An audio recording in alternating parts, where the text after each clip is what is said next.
Hello, lovelies, and welcome to Love Life with Court. As always, I am your host, Courtney Irving, and if this is your first time tuning in, well, welcome to the family. Today, we are going to be talking about something that I am definitely not an expert on, but what I love about the Love Life with Court show is that I'm learning on the job every day. Okay?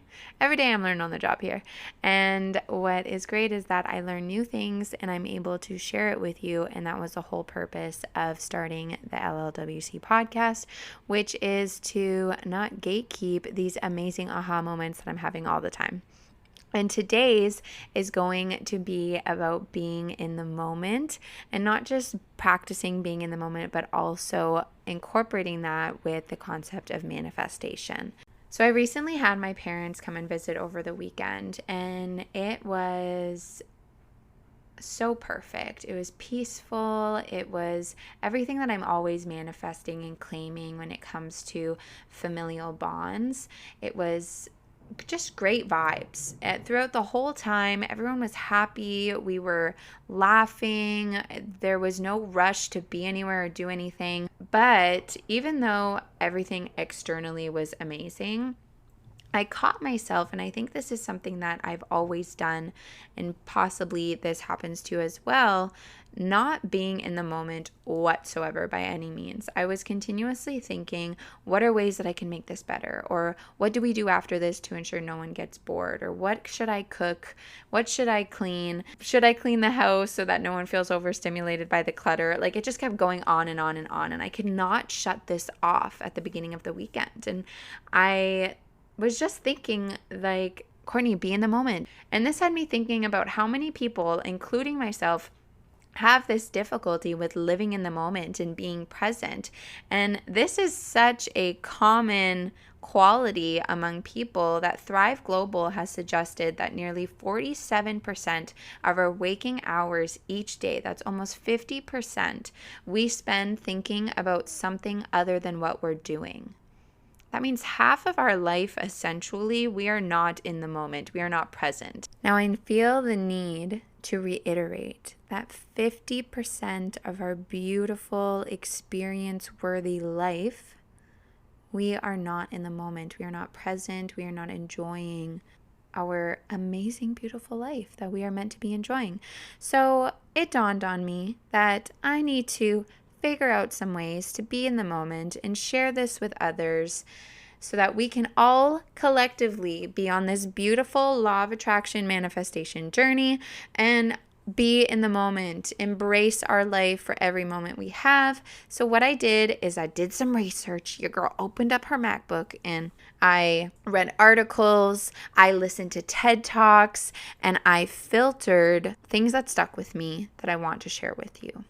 Now, these are not strategies that I am suggesting because your girl's never tried them, but it's more just let's do it together and see if it works. And first things first is this article that I read about temporal awareness. So according to research that was conducted by Matthew A. Killingsworth, who is a scholar and a Harvard psychologist, he talks about one of the strongest predictors of happiness is whether or not your attention is focused on where you are in the present. And he goes on to say that people are substantially less happy when their minds are wandering than when they're not. A method that he introduces for our wandering minds to not wander is this concept of temporal awareness, in the sense of reminding ourselves that the moment won't last and that soon whatever we are doing will have an end point.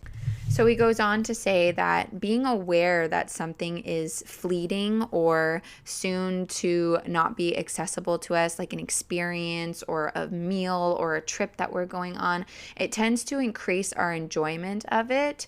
And when it gets scarce, it heightens motivation. So if we are, having an amazing meal, we're going to savor that meal and want to enjoy it. But when we're spending times with loved ones, we forget to be aware that there could be an endpoint to this. And not just could, but there will be. At some point in our life, we will have that one last experience with someone. And this temporal awareness is to live every single day and treating that moment that we are in as if it's the last one of our lifetime. And this really stuck with me, this concept of temporal awareness. And I wanted to find additional ways that we can actively and consciously practice this concept of temporal awareness. And some examples that I found were things like just savoring our morning beverage, really enjoying our coffee or smoothie in the morning, or things like mindful outdoor exploration, engaging with the world outside of us and going outside just to do that, just to be aware of the moment that we are in our surroundings. And then obviously, like I've said, quality times with our loved ones, cherish those uninterrupted moments spent with loved ones. If I could have gone back and not worried about the dishes in the sink or the clutter on the counter, I would have, because that could have been that last moment for me.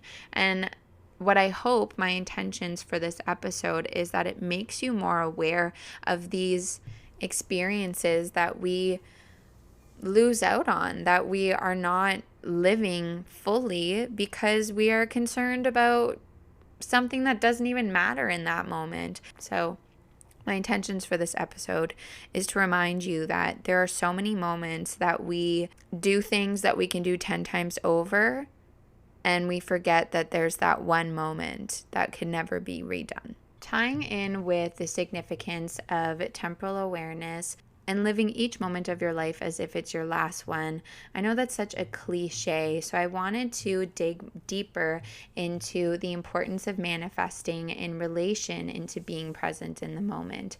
And there are two great manifesting gurus, Eckhart Tolle and Deepak Chopra, who talk about the significance and the codependent relationship on practicing being in the moment and practicing being present and incorporating that into your manifestation journey. And a concept that Eckhart Tolle touches on is letting go of egoic attachments. They discuss the role of the ego in hindering manifestation by creating attachment to outcomes. And he teaches that releasing attachment to specific outcomes and surrendering to the present moment allows manifestation to unfold in a more natural way. And by doing so, it can be as simple as just practicing the art of detachment daily.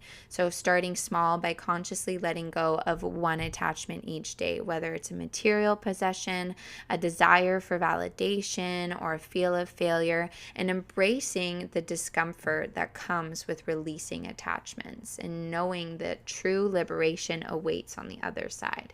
Now, this concept, it was like, whew, when that hit, I realized that our world is directed by our egoic attachments. Every decision we make is connected to our ego. Every step we take in this world, every goal that we have is related to our attachment to our ego and our attachment to the outcome of whatever we are setting out to do. So some small ways that I will be personally letting go of egoic attachments is, like they said, letting go of the fear of failure and putting out videos or putting out podcasts that I don't know the outcome to. This podcast might get 20,000 views and it might get 1 view, but I'm letting go of that attachment that stems from my ego. This connects with my next point identified by Deepak Chopra, which is surrendering to the flow of life. These are very connected with one another, letting go, surrendering, and they teach the importance of surrendering and trusting in the intelligence of the universe. We all know that when it comes to manifesting, we just need to let go. Let go of egoic attachments, surrender to the flow. And that is so difficult, but it's also because we are not present in the moment. And that is kind of where I had all these aha moments preparing for this episode, is that this temporal awareness to be able to let go of things and to surrender to the flow of life. We hear about this all the time, but we don't have the foundation on how to do that, which connects to that concept that I was talking about, which is temporal awareness. When we're more aware of the experiences that we are having, the situations that we are in, simply having a cup of coffee, how many times are we having our morning breakfast or drink and we have 10 million things on our mind that relate to our egoic attachments and relate to us being unable to surrender to the flow of life? With this, some simple examples and strategies that we can do are things like letting go of a missed opportunity and trusting that another better opportunity will come along. This embodies the positive outlook. Accepting unexpected changes and plans with grace and adaptability. This embodies peace. And then another one is being embracing challenges as opportunities for growth and learning rather than resisting them. All of these tie in with one another, but to simply say that is a completely different thing from understanding it. That was today's episode. I hope you guys enjoyed it. If you did, share it to your story on Instagram and tag at Love Life with Court, and I will post it on my story as well so we can continue to spread the love and the LLWC message. And until next week, I love you all, and remember to not only be kind to others, but also to yourself. Mwah.